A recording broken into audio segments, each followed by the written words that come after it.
All right, thanks so much, Carly. Our next guest grew up on the West Bank, where his father was a founding member of Hamas. He was groomed to take a senior role before he turned on the terrorist group in prison. Spying for Israel now, converting to Christianity, and ultimately seeking asylum in the U.S.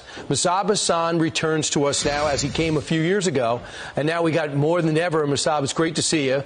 We'd love to know the insight of this group and how they were able to pull off what they did October 7th. First, can you tell the audience your background, people that didn't read your book? I was born at the heart of Hamas leadership, and I know them very well.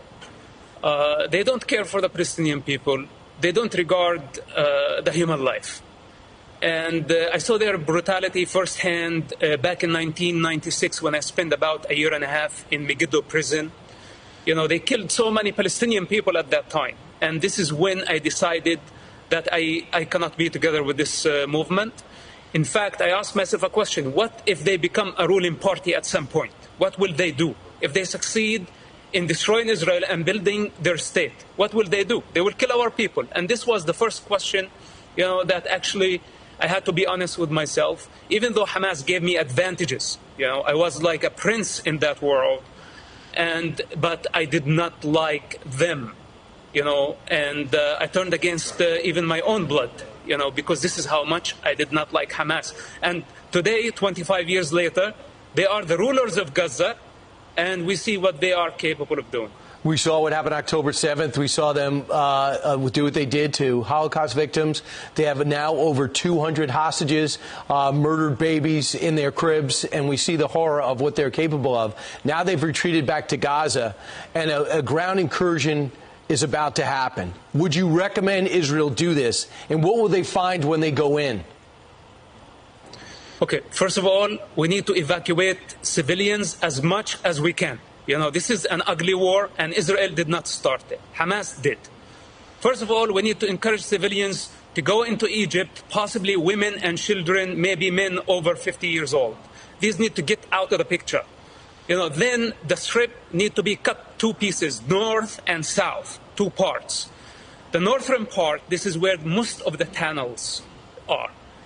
We need to have a solid siege, for long enough to deplete the enemy and to starve them. After that, we may need to explore using gas. This is sounds horrible, but I don't see any other option.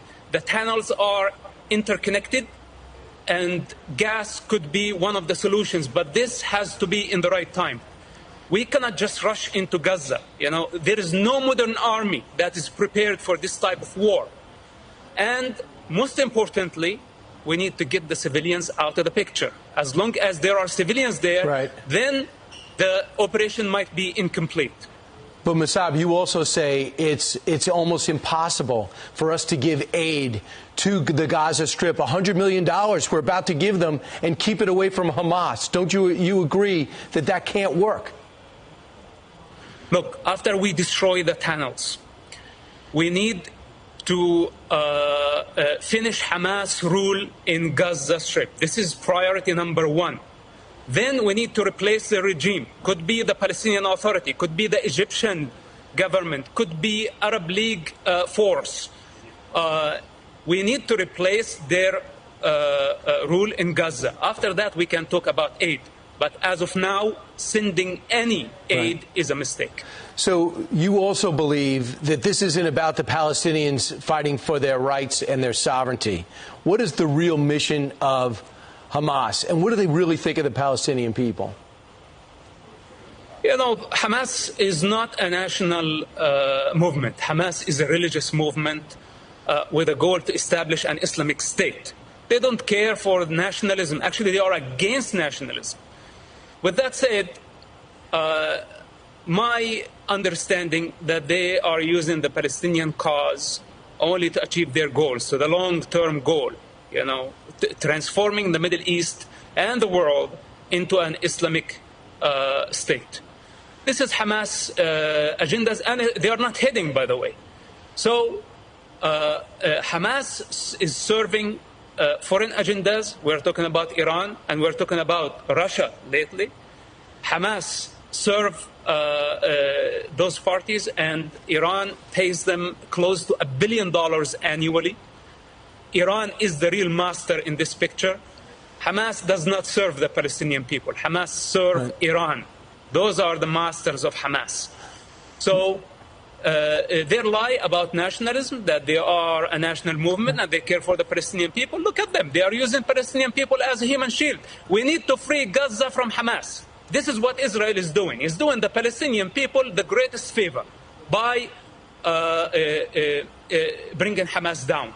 Then the Palestinian people, they just want to live a normal life. They don't want missiles in the most populated area on earth to be launched from under hospitals, from crowded areas, and going suicidal and endangering the life of the entire population of Gaza. Who does that? You've got to be insane to do such an operation. Right. And you're talking about your family that your family used to believe that, and you used to believe that that was okay, but you don't. Musab, now, quick exit question. Around the globe, and even in our capital, people are protesting for Hamas. They're saying for the Israel to back off and stop with the airstrikes. Well, what do you say to those protesters? What is about their mindset? Okay, listen, I cannot convince the entire world of truth. Right now, people are emotional. They hate to see children dying. Even though, Hamas is killing the people at the hospital, and we have evidence of that, but they still blame Israel. People can blame whoever they want.